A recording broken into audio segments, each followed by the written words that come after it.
More than 10,000 Americans are diagnosed with tongue cancer each year. Surgery to remove the cancerous part of the tongue can save lives, but it leaves some unable to talk or to eat.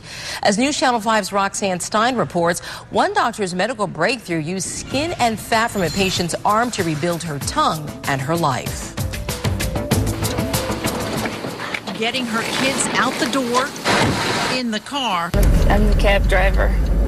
I'm the runner. And to school is a daily mission for mom Lisa Borden-Kraus. Oh man, now I'm gonna get a tardy slip. But it's also one she doesn't take for granted. A few years ago, Lisa was diagnosed with tongue cancer.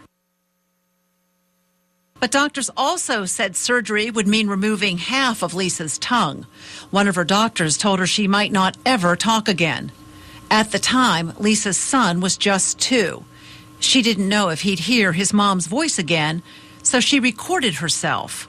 I started to try to think of everything I could possibly ever want to say to him. You are so handsome. I think I see the tickle monster. I love you, Logan. Thanks to this surgeon, Lisa never had to give her son those recordings. It's just everything that you do. And it's so much of your identity. In a 10-hour surgery, surgeons cut out the cancerous part of Lisa's tongue. Then Dr. Douglas Chapea took skin from her own forearm and attached it to her tongue, using this pattern as a guide.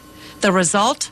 A tongue that looked and felt much like the real thing. What I'm really doing is I'm putting in tissue from another part of their body to help the tissue that they have left work. Lisa was able to talk a few days after her surgery. After a couple of weeks, she could eat. It was a relief, but not the biggest one for Lisa.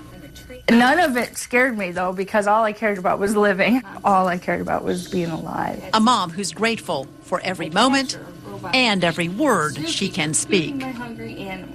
The doctor says the forearm is usually a good place to take a skin graft because it has thick tissue and it sits right beside thin tissue, which is similar to how the tongue is constructed. For more information, go to WPTV.com and click on Seen on 5. Roxanne Stein, WPTV, News Channel 5.